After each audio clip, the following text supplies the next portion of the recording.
ایک شخص کٹے ہوئے بازو کے ساتھ بازار میں کھڑا آواز لگا رہا تھا، جو شخص میرا قصہ جان لے وہ کبھی کسی پر ظلم نہیں کرے گا۔ کسی نے اس سے پوچھا، بھائی تمہاری کیا کہانی ہے؟ پوچھنے پر اس نے جو واقعہ سنایا وہ کچھ اس طرح تھا۔ میرا تعلق حکومتی کارندوں میں سے تھا۔ میں پولیس کا ایک عہدے دار تھا۔ میں نے ایک روز ایک مچھوارے کو دیکھا جو بڑی سی مچھلی شکار کر کے لے جا رہا تھا۔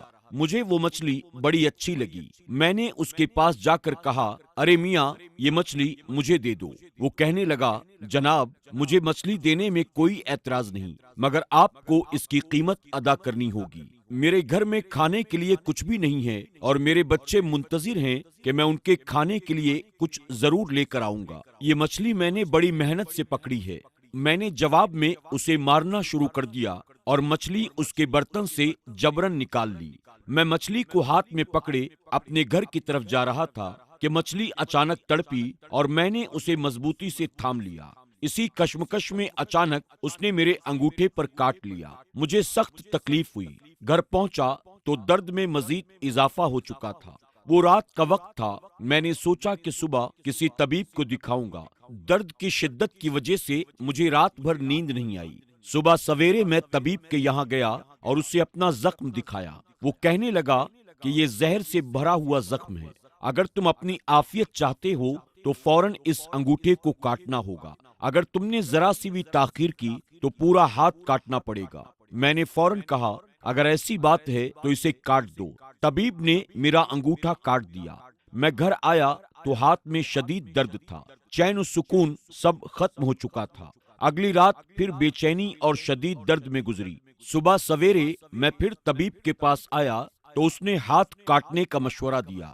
اب میرا ہاتھ بھی کٹ گیا۔ میرا خیال تھا کہ اب درد ختم ہو جائے گا، مگر اس میں اضافہ ہوتا چلا گیا۔ مچھلی کا زہر مسلسل جسم میں پھیلنا شروع ہو گیا۔ میں نے چیخ و پکار شروع کر دی اور مدد کے لیے لوگوں کو پکارنے لگا۔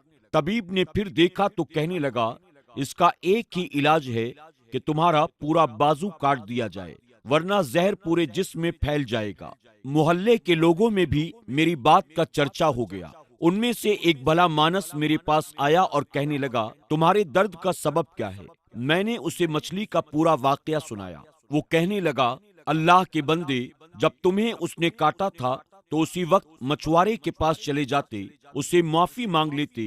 اب تمہارے جسم کا ایک ایک حصہ کٹ رہا ہے۔ اب بھی تمہارے پاس وقت ہے، اس مچھوارے کو تلاش کرو اور اس کو کسی طرح سے راضی کر لو۔ محلے دار کی بات میرے دل میں جا کر لگ گئی۔ میں نے اسی وقت اس مچھوارے کو تلاش کرنا شروع کر دیا، مگر وہ ہمارے شہر سے کہیں اور جا چکا تھا۔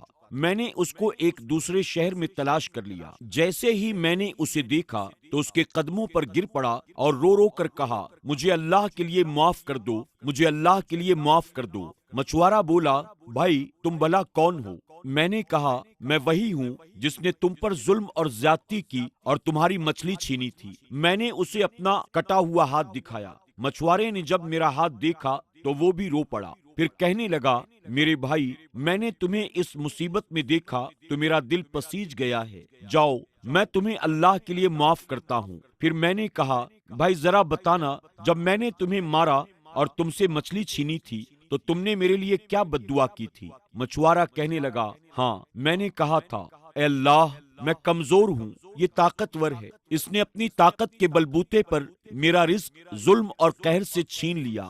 اے میرے رب، اس شخص کو مصیبت اور پریشانی میں مبتلا کر کے مجھے اپنی طاقت اور قدرت کا کرشمہ دکھا۔ میں نے کہا، میرے بھائی، اللہ نے تمہیں اپنی قدرت اور طاقت کا کرشمہ دکھا دیا ہے۔ میں اللہ تعالیٰ سے توبہ اور استغفار کرتا ہوں اور اپنے گناہوں کی معافی مانگتا ہوں۔ تم بھی مجھے معاف کر دو کہ اللہ مجھے معاف فرما دے۔